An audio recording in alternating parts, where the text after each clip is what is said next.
Hey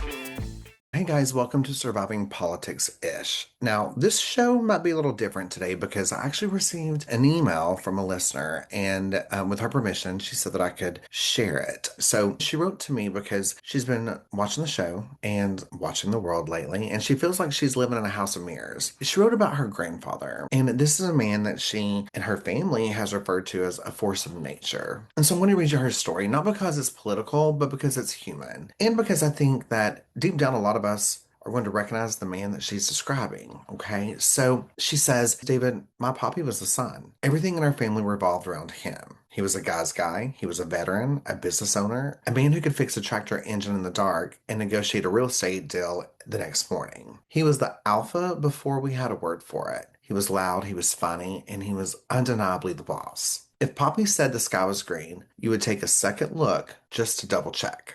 He was sharp. He could remember the name of the guy he had met in a hardware store in 1982, and he could tell you a joke that would have the whole room roaring. He was our protector. We felt safe because Poppy was at the head of the table. We never imagined a world where he wasn't the strongest person we knew. But then the shadows started to crawl in. It wasn't a sudden drop off. It was a slow, agonizing fade. It started with what we called the loops. Poppy would be sitting at dinner, and he'd start telling us a story about a fishing trip. We'd all heard it 100 times. We'd smile and nod. And then 2 minutes later, he would start to tell the same story again. Same words, same hand gestures, same punchline.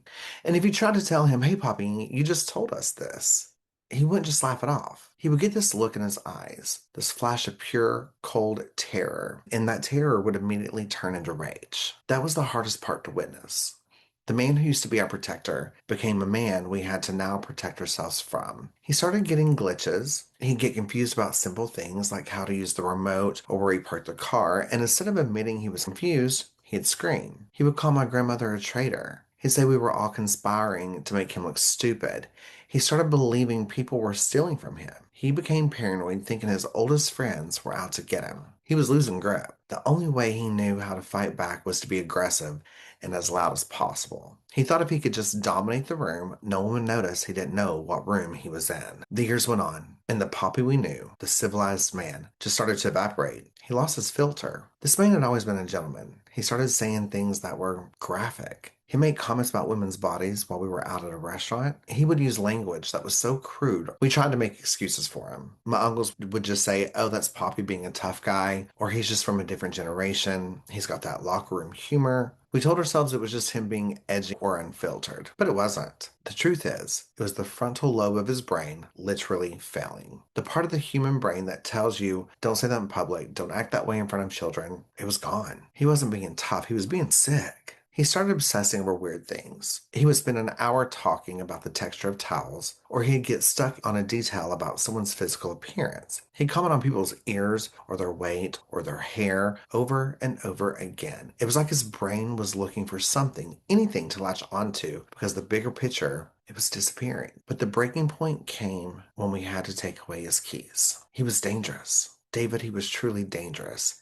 He'd already clipped a mailbox. He had driven 3 towns over and forgotten how to get home. But when we sat him down to take the keys, he didn't say, you know what, you're right, and I'm tired. He went to war. He told us that we were his enemy. He said that he was the only one that knew how to drive. He was the only one that knew how to keep us safe. We were weak, and he was strong. And he said we were trying to overthrow him. So we had to choose. Do we let him keep his dignity and risk him killing himself or a family on a highway? Or do we love him enough to be the villains and take the keys? So of course we took the keys. And he hated us for it. He hated us for it until the day that he died.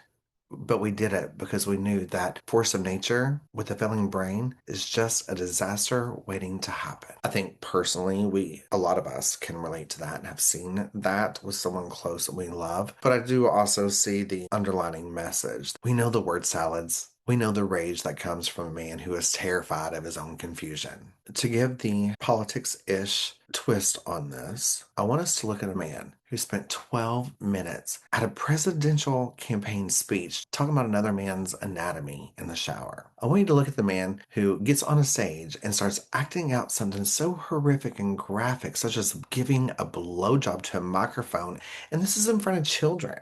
I want you to look at the man leading this country who calls us the enemy from within. Does that look like alpha energy to you? Or does that look like Poppy? Does it look like locker room talk? Or does it look like a man who has lost his impulse control?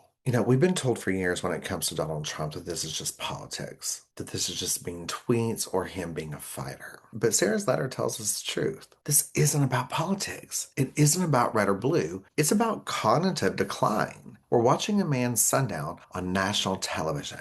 We're watching the word salads, the confusion of what city he's in, and the obsession of someone's physical appearances, of their beautiful ears, or these masculine men where he felt no fear. And we're being told that this is strength, and that is a fucking lie. Here's the terrifying reality. Poppy's family took the keys. Sarah and her family had to make the decision to take the keys of this man's truck because they loved him. They loved their community. But the people around Donald Trump, they're the opposite. They're trying to give him the keys to the most powerful military in history. They're trying to give a man with zero impulse control, a man who glitches every time he's on camera, the power to launch nuclear weapons. Think about how dangerous that is. If you wouldn't let Poppy drive your kids to the grocery store because you knew he might get confused and hit the gas instead of the brake, how can you justify giving a man the codes that could take us into World War III? He is showing us his glitches every single day. He's mimicking giving blowjobs to microphones on stage. He's obsessing over golfers in the shower. He's losing his mind in real time, and the people around him are just using this alpha brand to hide the fact that the driver is no longer home. It's not about owning the libs anymore. It's about survival. It's about the fact that we've handed a 2-ton truck to a man who can't find his way back to the point of a sentence. We cannot keep pretending that this is Trump being Trump. This is dementia. This is a decline. It's about the fact that we are handing a 2-ton truck to a man who can't find his way back to the point of his sentence. This isn't Trump being Trump. This is dementia. This is decline. This is a biological reality that does not care about your political party. If we don't take the keys, we are all in the truck with him, and we know exactly where it's heading. Sarah's Poppy was a force of nature, but he was still human. And when the brain failed, the family had to step up. It's time for us, regardless of red or blue, it's time for us to step up and take a look in this alpha closet and admit what's actually inside. And that is a man who is confused, a man who is declining, and a man who is too dangerous to be behind the wheel. So ask yourself, would you give him the keys? And if the answer is no, then why are we giving him the country?